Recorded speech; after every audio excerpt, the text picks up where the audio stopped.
Assalamualaikum warahmatullahi wabarakatuh. Kami daripada kumpulan 2 dan kami akan membentangkan etika sebagai mahasiswa dalam pembelajaran secara atas talian.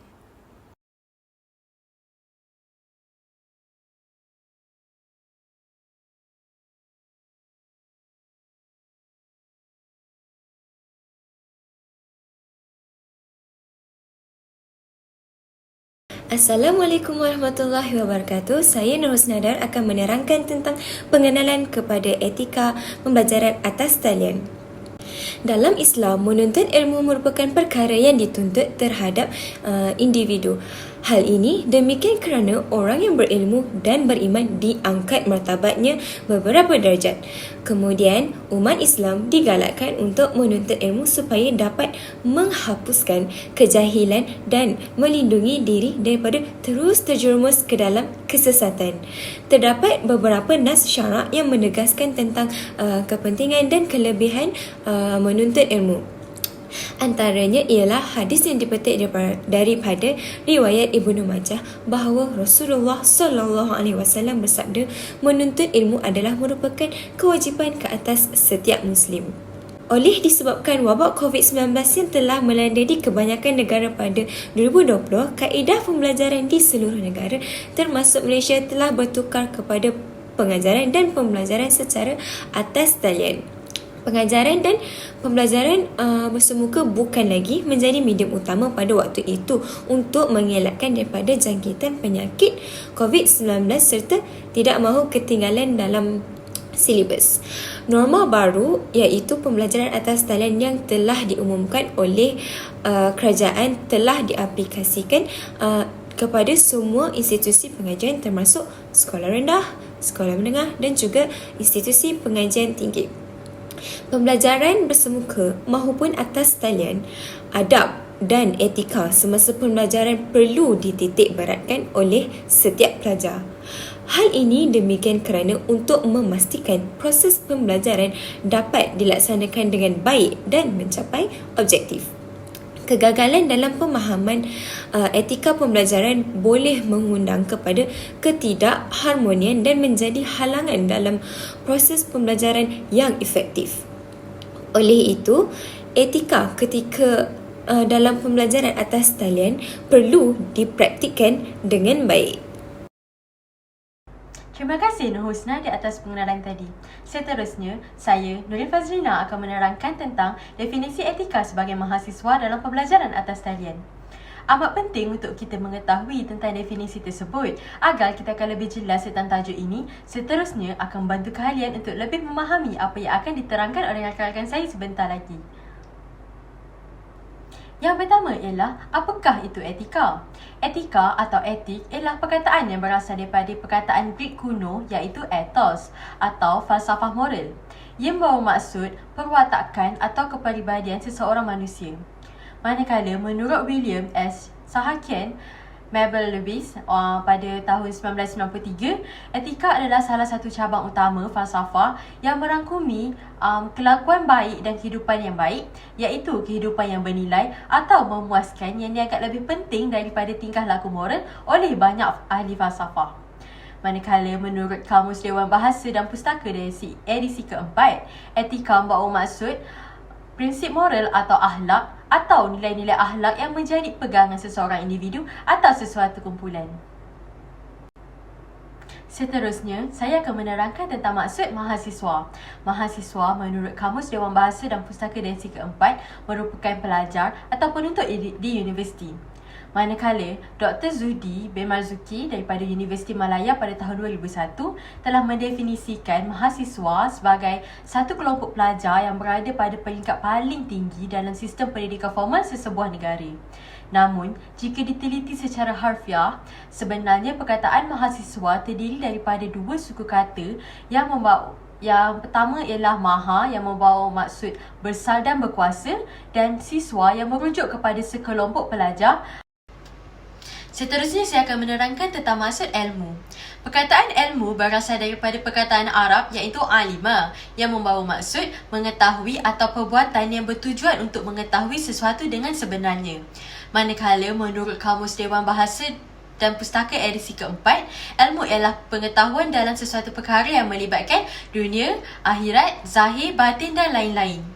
Akhir sekali, menurut Said Naquid Al-Atas, ilmu ditafsirkan sebagai ketibaan makna dalam diri seseorang yang menyebabkan berlaku perubahan berdasarkan ilmu yang diperolehi.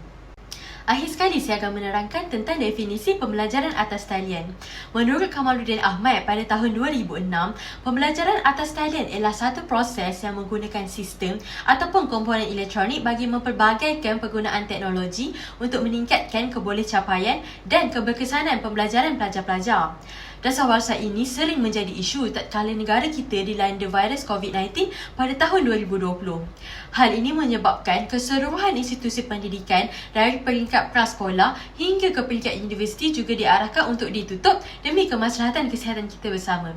Tambahan pula, dalam dunia yang dilingkari kemajuan sains dan teknologi ini, maka tidak hairanlah jika pembelajaran atas talian yang dahulunya kita lihat sebagai mustahil untuk dijalankan telah diserap masuk untuk menggantikan kaedah pembelajaran dan pemudahcaraan PDPC agar generasi sekarang dapat meneruskan pembelajaran mereka walaupun apa jua keadaan yang menimpa dunia. Terima kasih Nurin atas pembentangan definisi tadi. Assalamualaikum warahmatullahi wabarakatuh. Nama saya Nur Ani Syuhada binti Muhammad Razi dan saya akan membentangkan kepentingan beretika dalam menuntut ilmu.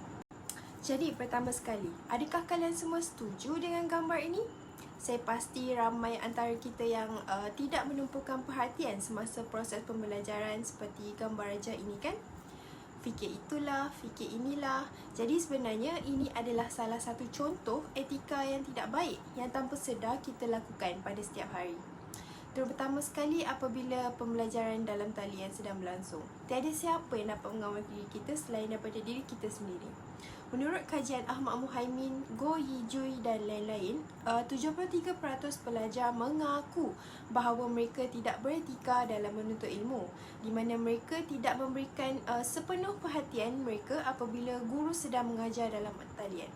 Terdapat beberapa faktor yang mempengaruhi etika individu itu sendiri, iaitu pengaruh keluarga, rakan-rakan, pengalaman hidup, prinsip peribadi serta faktor keadaan. Jadi, kita kembali semula kepada isu utama kita pada hari ini, iaitu kepentingan beretika dalam menuntut ilmu. Jadi, bahasa mudah bagi etika yang kita selalu dengar adalah adab. Sepanjang proses menuntut ilmu, adab dan etika adalah sangat penting. Etika merupakan elemen penting dalam kehidupan manusia. Sejak daripada awal peradaban manusia lagi, tamadun-tamadun utama dunia telah meletakkan etika setaraf dengan agama dan kepercayaan. Raja-raja pada zaman dahulu menitahkan para sarjana dan pendeta untuk mengarang pelbagai kitab etika dan susila sebagai pedoman kehidupan untuk masyarakat pada zaman mereka itu. Rusman Siregar menyatakan bahawa adab adalah lebih penting daripada ilmu. Hal ini kerana kecemerlangan dan ketinggian ilmu seseorang itu tidak bermakna jika ianya tidak dihiasi akhlak yang mulia. Menurut artikel yang ditulis olehnya, beliau menyebut tentang Abdullah bin Mubarak yang berkata bahawa beliau mempelajari adab selama 30 tahun dan mendalami ilmu selama 20 tahun. Hal ini menunjukkan bahawa ilmu dan adab bergerak seiring dan tidak boleh dipisahkan. Ini kerana Islam telah mengajar kita banyak nilai-nilai akhlak yang terpuji seperti yang boleh kita teladani dari Rasul kita iaitu Nabi Muhammad SAW dan rakan-rakannya.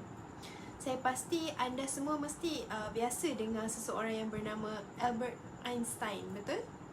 Beliau adalah ilmuwan barat. Albert Einstein turut berpendapat bahawa ilmu pengetahuan tanpa agama lumpuh dan agama tanpa ilmu pengetahuan itu buta. Bagi memperoleh ilmu yang diberkati dan bermanfaat adalah sangat penting untuk menitik beratkan adab dan etika kerana ia mencerminkan tahap ketinggian ilmu seseorang itu. Selain itu, di antara kepentingan etika dalam menuntut ilmu adalah bagi menjaga keberkatan ilmu itu sendiri dengan cara menghormati guru kerana mereka adalah sumber dan gedung kepada ilmu. Antara contoh mudah bagi memuliakan guru adalah memberikan sepenuh perhatian dan berkomunikasi dengan sopan. Dengan menerapkan adab ini akan mengukuhkan dan memantapkan diri seseorang penuntut ilmu bertepatan dengan tuntutan syarak serta falsafah pendidikan Islam secara amnya. Jadi era pandemik dan suasana pembelajaran baru ini tidak sepatutnya menjadi penghalang kepada mahasiswa untuk terus mempraktikkan adab dan etika yang mulia terhadap guru. Adab dan etika sepatutnya diamalkan walaupun di mana jua kita berada, dekat atau jauh, atas talian maupun bersemuka. Jadi saya serahkan pembentangan ini kepada pembentang seterusnya. Terima kasih. Bismillahirrahmanirrahim. Assalamualaikum warahmatullahi wabarakatuh. Nama saya Sofia Adlina binti Roslan dan hari ini saya akan menerangkan tentang etika semasa pembelajaran atas talian. Etika yang pertama ialah memberikan sepenuh perhatian ketika pembelajaran. Okey. Fokus dalam setiap perkara adalah amat penting bagi memastikan maklumat seseorang individu itu tercapai. Jadi, dalam konteks ini, pelajar perlulah memberikan sepenuh perhatian ketika pembelajaran secara atas talian kerana menuntut ilmu merupakan ibadah dan setiap pelajar perlulah mempunyai niat yang betul ketika menuntutnya. Secara tidak langsung, pelajar akan memberikan seluruh fokus ketika pembelajaran jika niat yang betul telah disemat dalam diri mereka. Selain itu, ia juga memberi kesan yang positif kepada pelajar seperti mudah memahami dan menguasai topik yang dibincangkan dan serta meningkatkan motivasi diri untuk mempelajari sesuatu topik. Dalam hal ini, Rasulullah SAW juga menggalakkan umatnya untuk melakukan setiap pekerjaan bersungguh-sungguh melalui sebuah hadis iaitu yang bermaksud, sesungguhnya Allah kasih apabila seseorang daripada kamu melakukan sesuatu amalan hendaklah buat secara tekun. Etika yang seterusnya ialah menghormati dan memberi respon ketika kelas berlangsung. Menghormati dan memberi respon bermaksud melibatkan diri dalam kelas secara aktif serta berkomunikasi dengan baik antara satu sama lain. Sebagai contoh, ketika pembelajaran secara atas talian berlangsung, pelajar perlu memberi respon yang baik kepada pensyarah apabila beliau meminta pendapat ketika menjelaskan topik pembelajaran. Jadi dalam hal ini, ia juga telah diperkuatkan melalui sebuah hadis riwayat Ahmad dan Al-Bazar yang bermaksud, bukanlah termasuk golongan kami orang yang tidak menyayangi yang muda, tidak menghormati yang tua dan tidak mengerti hak ulama kami. Oleh itu, pelajar wajib menghormati dan memuliakan pensyarah atau guru kerana mereka memberi ilmu kepada kita untuk digunakan dalam kehidupan seharian. Segala ilmu yang diberikan adalah manfaat yang baik kepada pelajar. Maka, pelajar perlu menghormati dan memberi respon ketika kelas berlangsung. Etika yang seterusnya ialah melakukan persediaan awal sebelum pembelajaran berlangsung. Okey, dalam hal ini, pelajar perlulah berusaha mencari maklumat tambahan berkaitan pembelajaran atau subjek yang bakal dipelajari dalam kelas. Dalam pembelajaran secara atas talian, pelajar tidak sepatutnya bergantung hanya kepada bahan yang diberikan oleh pensyarah. Pelajar juga perlu mencari maklumat tambahan lain supaya subjek yang difahami boleh difahami dengan jelas. Selain itu, sebelum kelas secara atas talian bermula, pelajar perlulah bersedia dengan segala keperluan seperti peranti dan bahan yang dibekalkan oleh tenaga pengajar bagi mengelakkan sebarang masalah berlaku ketika pembelajaran. Etika yang seterusnya ialah menepati masa ketika proses pembelajaran.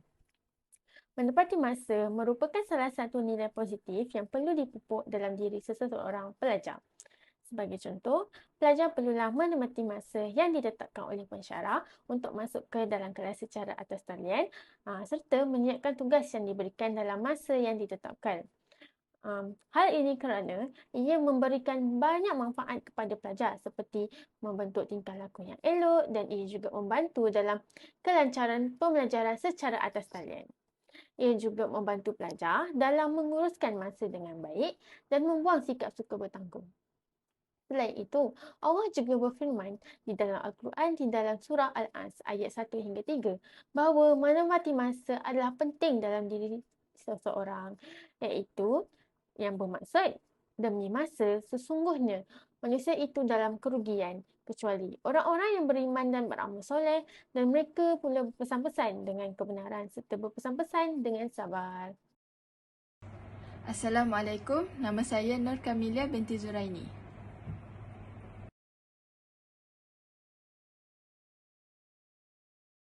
Cabaran utama dalam menghadapi kelas atas talian adalah masalah capaian internet. Internet merupakan perkara asas dalam proses pembelajaran dan pemudacaraan PDPC secara atas talian kerana pelajar dan pensyarah perlu berhubung secara virtual bukanlah secara fizikal. Setiap pensyarah dan pelajar perlu mempunyai capaian internet yang stabil supaya PDPC dapat dilaksanakan dengan berkesan. Namun, tidak semua pelajar dan pensyarah bernasib baik dan memperoleh capaian internet yang stabil di tempat tinggal mereka. Terdapat beberapa faktor yang menyumbang kepada masalah jaringan internet yang tidak stabil ini, seperti lokasi tempat tinggal mereka serta cuaca buruk. Pensyarah dan pelajar yang tinggal di kawasan pedalaman sering menghadapi masalah capaian internet yang lemah, dan hal ini menghalang mereka daripada memberi komitmen yang penuh kepada tanggungjawab mereka. Sebagai contoh, pelajar tidak dapat melengkapkan tugasan yang diberikan mengikut tempoh yang telah ditetapkan, due date yang lecturer letakkan, manakala pensyarah pula tidak dapat mengajar dengan baik akibat daripada gangguan internet semasa mengajar. Cabaran mahasiswa dalam menghadiri kelas atas talian yang kedua ialah kekurangan motivasi dalam diri pelajar. Jadi, motivasi boleh didefinisikan sebagai sesuatu yang menggerak dan mengarah tujuan seseorang dalam tindakan-tindakannya, sama ada tindakan tersebut adalah positif ataupun negatif. Pelajar kekurangan motivasi untuk meneruskan pembelajaran mereka kerana COVID-19 sedikit sebanyak melunturkan keyakinan mereka untuk mendapatkan pekerjaan yang baik dan bersesuaian selepas mereka tamat universiti. Bagi sesetengah pelajar, faktor mendapatkan pekerjaan yang baik menjadi pendorong kepada mereka untuk lebih bersemangat dalam belajar dan mendapatkan keputusan yang cemerlang. Jadi, kegusaran mereka ditambah juga dengan data yang dikeluarkan oleh Institut Penyelidikan Ekonomi Malaysia yang menyatakan terdapat kemungkinan 2.4 juta rakyat Malaysia akan kehilangan pekerjaan mereka. Ini sebagai kesan daripada pasca COVID-19. Jangkaan ini juga disokong oleh penutupan atau pengurangan pengoperasian industri termasuk perindustrian kecil sederhana dan juga penguncupan ekonomi dunia. Cabaran yang terakhir bagi mahasiswa dalam menghadiri kelas secara atas talian ialah masalah gangguan emosi. Kelas atas talian adalah sangat sinonim dengan penggunaan peralatan elektronik dan pembelajaran melalui skrin komputer yang sangat lama. Hal ini terbukti akan memberi kesan terhadap kesihatan mental, fizikal, emosi dan sosial seseorang. Seseorang yang terlampau lama atau banyak menghadap skrin komputer berisiko untuk menghadapi masalah mata secara fizikal dan kemudiannya ia akan memberi kesan kepada emosi mereka. Kajian mendapati kesan terhadap emosi manusia adalah disebabkan oleh screen exposure. Screen exposure yang terlalu lama akan menyukarkan seseorang untuk tidur dan seterusnya mengalami gangguan emosi. Adalah normal bagi seseorang pelajar untuk menghadiri kelas atas talian selama lebih kurang 5 jam sehari atau lebih, dan ini semestinya meningkatkan tempoh waktu screen exposure pelajar tersebut. Apabila emosi pelajar tidak stabil, ia akan menyukarkan pelajar tersebut untuk terus fokus di dalam kelas. Lama-kelamaan, ia pasti akan menjejaskan keputusan peperiksaan dan prestasi pelajar tersebut. Assalamualaikum warahmatullahi wabarakatuh. Saya Siti Nurbalqis binti Kasim. Berdirinya saya di sini adalah untuk menerangkan tentang cara mengatasi cabaran kelas atas talian. Seperti yang umum ketahui, setiap masalah pasti ada jalan penyelesaiannya. Setiap taktik yang diambil untuk mengatasi cabaran yang mendatang haruslah dilakukan secara rasional dan mengambil kira semua faktor. Allah Subhanahu Wa Taala tidak akan membebankan hamba-hambanya di luar kemampuan seseorang. Sesungguhnya, Allah tidak akan mengubah apa yang ada pada sesuatu kaum sehingga mereka mengubah apa yang ada pada diri mereka sendiri. Ayat ini dipetik daripada surah Ar-Ra'd.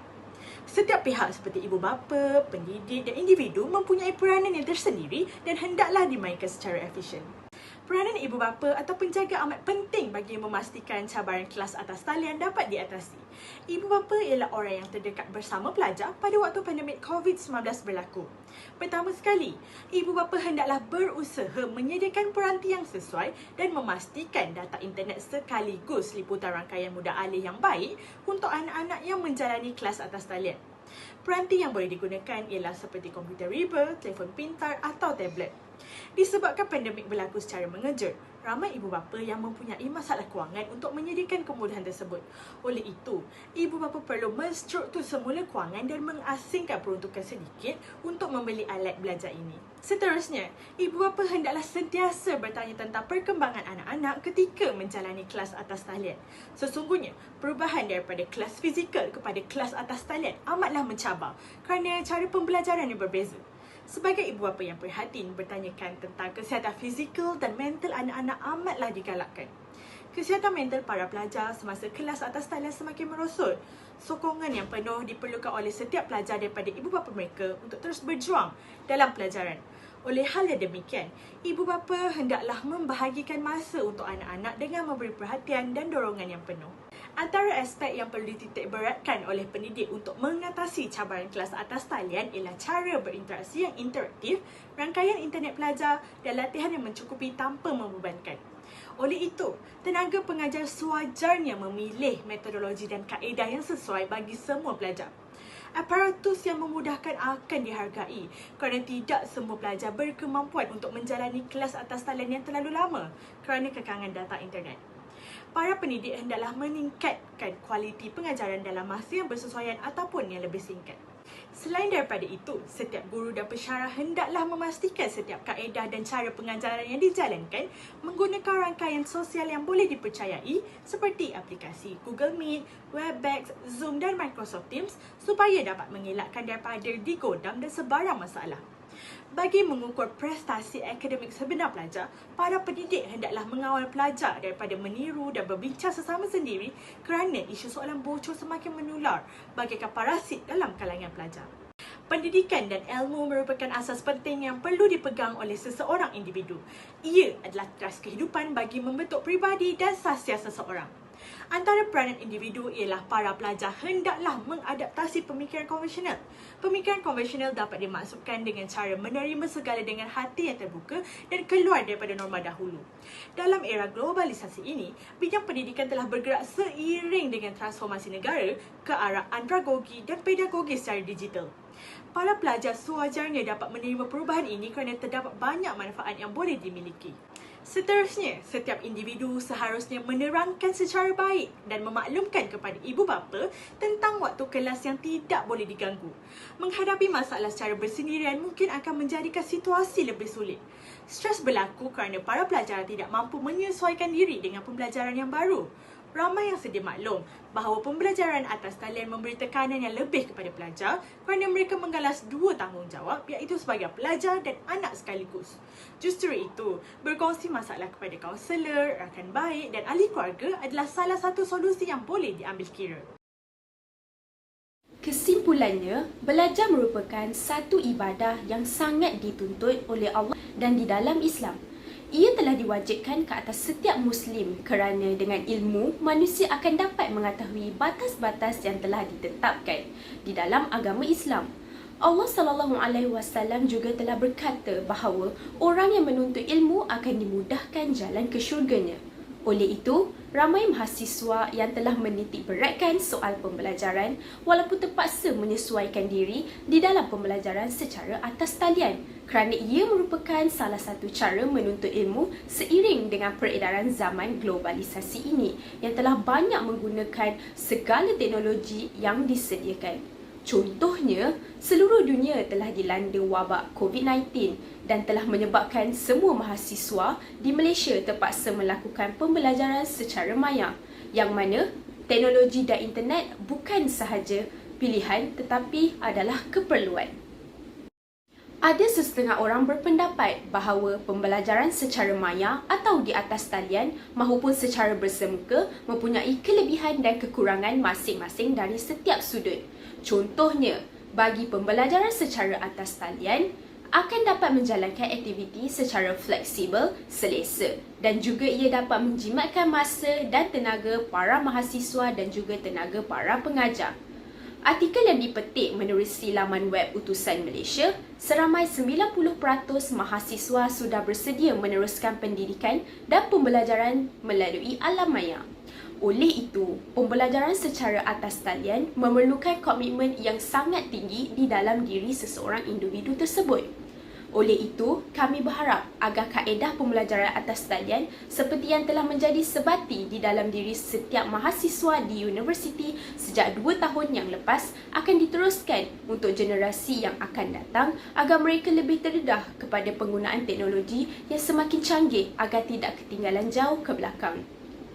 Selain itu, dengan mewujudkan lebih banyak sumber platform dapat memudahkan para mahasiswa untuk mengakses sesuatu bahan pembelajaran dengan cepat dan mudah.